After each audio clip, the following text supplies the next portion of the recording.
What's up, everybody, and welcome to my Monday Night Raw review. This is the go home show before the day one show this Saturday coming up. Obviously, this is going to be a very different show tonight for Monday Night Raw, and obviously, it's going to show. I'm going to explain more as this review goes on. But yes, this is a go home show before the day one pay per view this Saturday, which honestly, some of things may be in jeopardy right now, which I'm going to explain soon enough and whatnot. And a lot of changes may be made. It's not final yet, but I guess we'll have to find out and see, kind of have to see what happened tonight and over the weekend, but we're going to get into that in a second. But we do kick it off with RK Bro coming out. Riddle, had a Christmas hat on and a Christmas card in his hand. Orton basically said, he'd be really happy, to have a Happy New Year, and if he beats Otis and whatnot. And Orton basically, Orton, basically taught Riddle, like, we got to focus and everything. Riddle is basically, I get angry, I get this scaly thing, I get all green and stuff, so I don't know if he's trying to be the Hulk or some reason.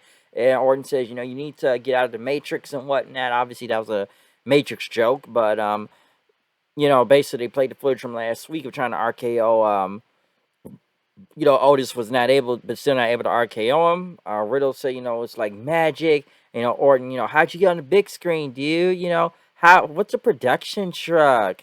And Riddle basically said, Otis doesn't have a neck, and Orton would not be able to RKO him because he doesn't have a neck, bro. And basically, wanting, how many burritos you eat, and how many burritos does Otis eat, and what are you gonna do, bro? And blah, and we should go out for some hamburgers and stuff, and Orton basically say, told him, I can, listen, you're your best friend, dude, and or something. Or Riddle said that your best friend, bro. But Chad Gable and wow, it's always a phone call when I do these reviews for some reason. But yeah, as I was saying before, I get a phone call during these reviews. Like I just said, yeah, Gable and Otis come out then basically talking about, Gable saying, he's got a 4.0 GPA. He's got his master's degree. Otis is the most dangerous man right now. And then, you people want to boo education, right, and stuff, especially from a town like this. They are in Detroit, Michigan tonight. Basically, Riddle says, all right, man, you won that match. Let's go, bro. And, told Orton, don't worry and stuff. Gable say, a question, what you gonna do, bro? But Gable say, are you, Olympic athlete? Because that's what I am. And, basically, you want a match right now, days before day one. Basically, Gable said, let's do this thing and whatnot. Funny that these guys aren't even having a tag title match this Saturday, but they've been in this mini feud between each other for amount of weeks now and whatnot. Riddle did go against Chad Gable, though. Little good match, I'll say that. Riddle ended up winning with the floating bro and whatnot. On Gable, so not a bad match from there. Otis ended up knocking Riddle down to the ground then, as I guess Orton was getting ready next to go against Otis. Basically, kind of told the story of Orton trying to get the RKO on him several times and whatnot, but Otis was still backing out of it. It's been like that for a few weeks, but Otis tried to do like a Vader bomb and whatnot, and Orton got out the way. Otis ended up, missing, and Orton hit the RKO for the win. So Orton get a big win right there. Like I said, man, they are over. RK Bro, super over and whatnot. Super over in that still. So they got the win from there. Riddle ended up congratulating him then from there and says, you know what? All right, Randy, I got a present for you. It's a big, beautiful thing, hug and whatnot. That's what it's going to be. That's the present. Riddle, he started chanting for Randy, Randy. And he says, I won't tell a soul if we hug and whatnot. So Orton hugged him then. And then he teased about almost doing an RKO on him. But nah, he did another hug with him again. So the crowd ate it up with the whole RK Bro thing and stuff. So not bad from there. Next, I know they were going to have, I know what Miz and Marie's having their wedding vows again tonight. Kevin Owens is being interviewed with Kevin Patrick, which Kevin says, get a new name, okay? You're not gonna have that. And basically, they had a video clip from Big E, basically talking about, he's come too far as champion from sleeping in his little tiny studio apartment. on the float and whatnot, to honing his craft, and now being on top of his injury the right way and whatnot, and now he's going to walk out of day one as the WWE champion. But Owens basically, I show up to work every week, okay, all right, and I've gotten the plan. I'm here. I have my title shot, and I'm taking credit for everything that's going on. I'm friends with Seth Rollins. I'm stronger than Lashley. I'm here, and he even told Kevin Patrick, "You get a new name, Bert. That's what you're called now, Bert and whatnot." Now, we're going to see a lot of video packages throughout the whole night because Kevin Owens was the only one that's actually here for this go-home show going into the pay-per-view and whatnot. So this is not the first time we see these video packages from guys tonight. And explain that in a second and whatnot. But it was a lot of those. Like I said, it's not a lot of talent on the show tonight. Of course, Veer coming to Raw. Coming to Raw. Still not here. Veer. Where's Veer? I want to know where Veer is. Next week. Next week. Next week. Been seeing that for what, 2-3 months now? Next week. Next week. Veer. Veer. Will Veer ever get here? Must have lost that luggage. Must have left at the airport. God damn, man. He must have skipped town or something. When will Veer ever show up? When is he going to show up? Dana Brooke and Reginald, for some reason, looks like the McDonald's logo, which looked very bad. Went against Truth and Tamina. I don't know. It's 24/7 stuff. Reginald got the pin, and then Tamina tried to, attack Truth, but Truth got the way. Reginald got out the way, and Dana Brooke ended up hitting her little elbow, and that was it. I got nothing to say about that. Nikki Ash is being interviewed about Rhea Ripley, what happened last week, saying she challenged Carmella and whatnot, especially for a rematch of the tag titles. She hasn't been herself lately, but she's still a superhero and whatnot. Next, they had the Street Profits go against the Mysterios in this Arcade Brodement finals and whatnot, and this little tag tournament. They haven't been seeing it. It was supposed to happen like a week or two ago, but apparently injuries happen or whatnot. Ford, I see rocking with the braids now. Basically, a really good match between both of these teams. Not bad at all.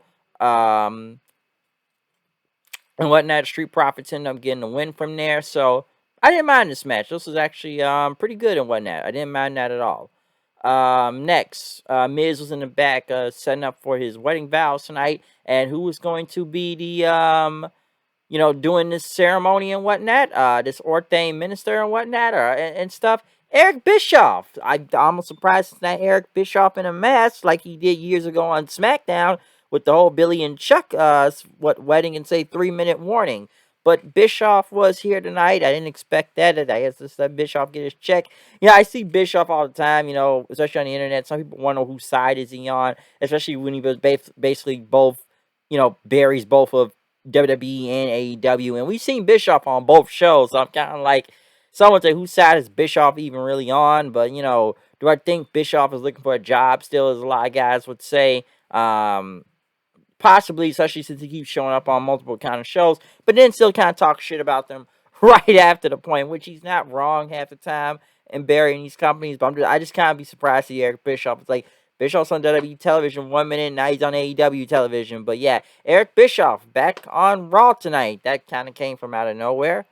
And whatnot. AJ Styles was in the ring and was supposed to face Almost tonight and wrestle, but Almost was not here. And questioned where he was. And basically, he's not ready, especially not ready to live up to the potential. And AJ said, you got to pay your dues Almost and whatnot. And Almost will pay his dues. But Styles basically say he like to kick his teeth down his throat. And, he's got 20 years experience. So there's only one AJ Styles. But then they showed Grayson Waller from NXT. AJ Styles on NXT last week.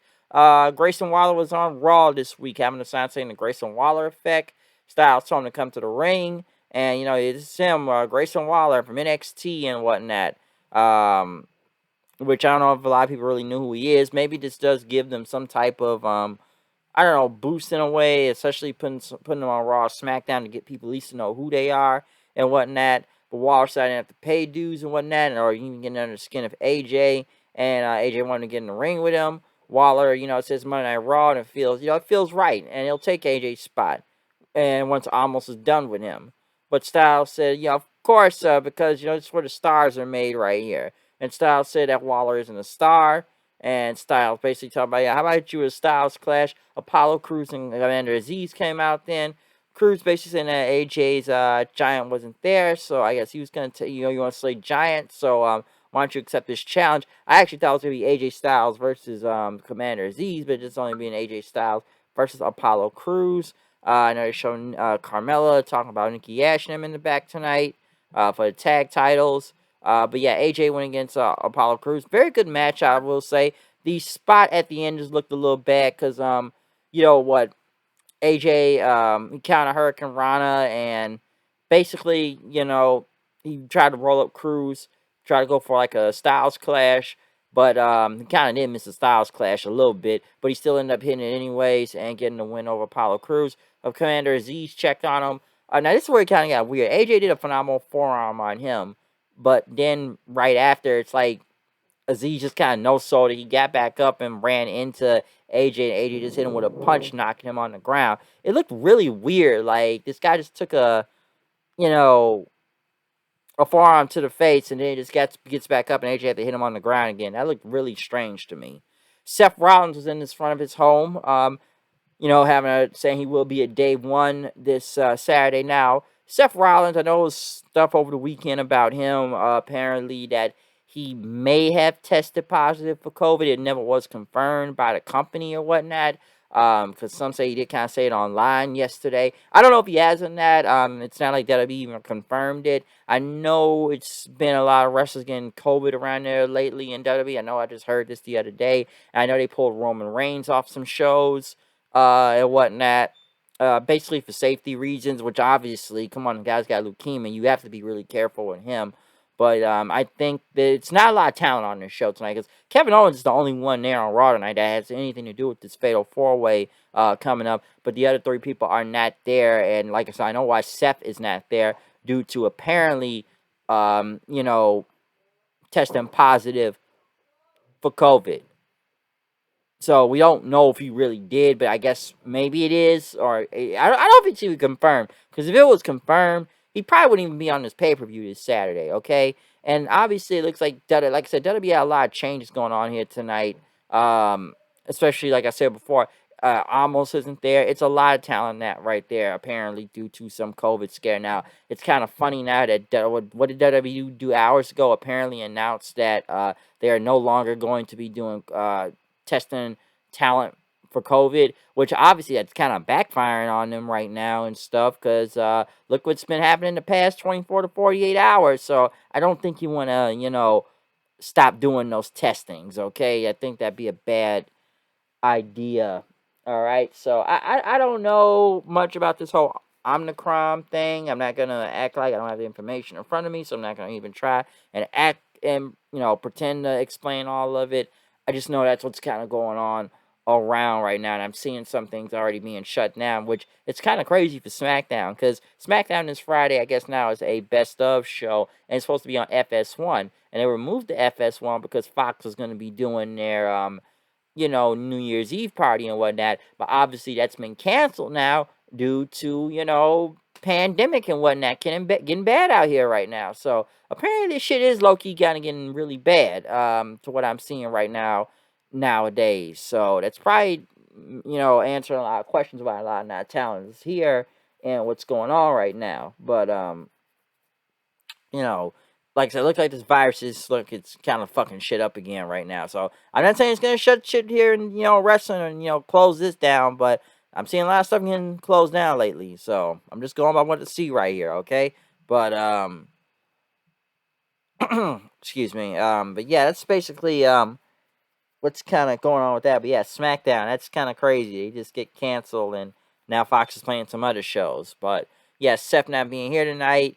Kevin Owens basically saying I'm the only one that showed up to work today and whatnot. Saying like I even was in MSG yesterday and I won. Don't look it up. Apparently Edge beat him last night. But basically talked about Owens talked about his plan. MVP came out talking about what Bobby Lashley wrote to him. Talking about ripping Kevin Owens' noodle arms off his body.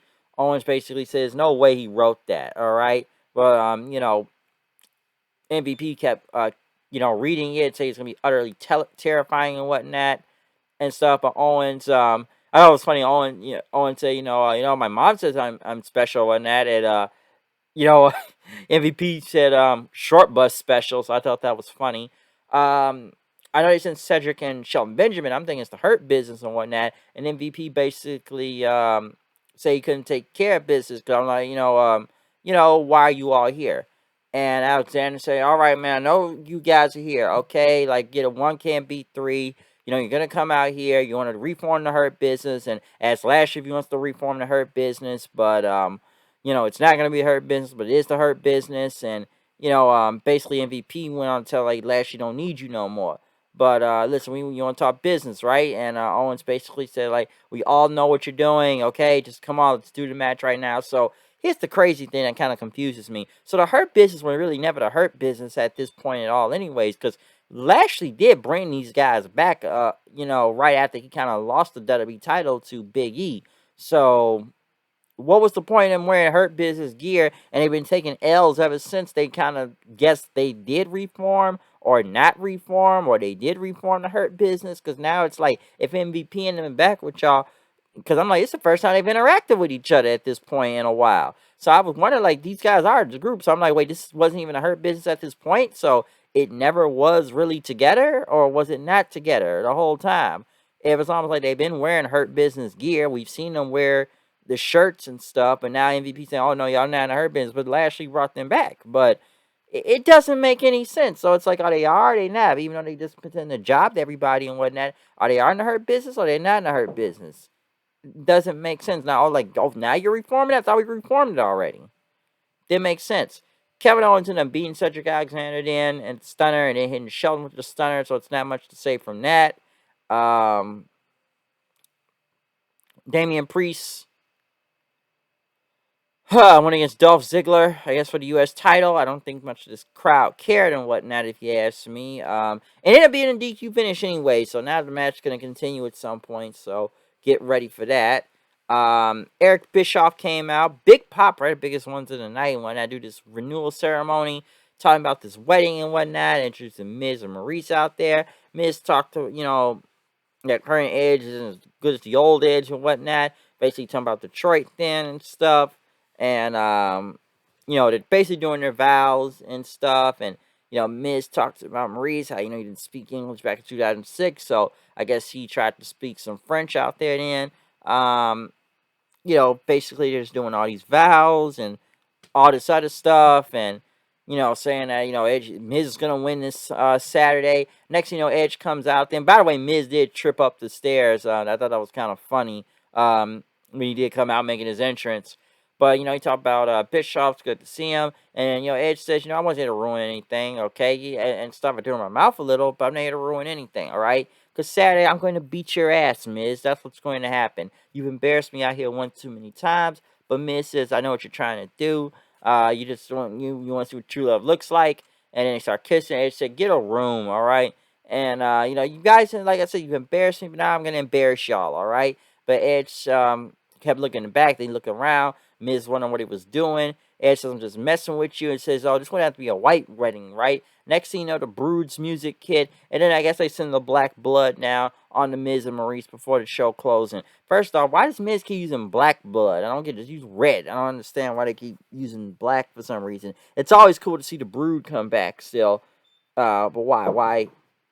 Why do that?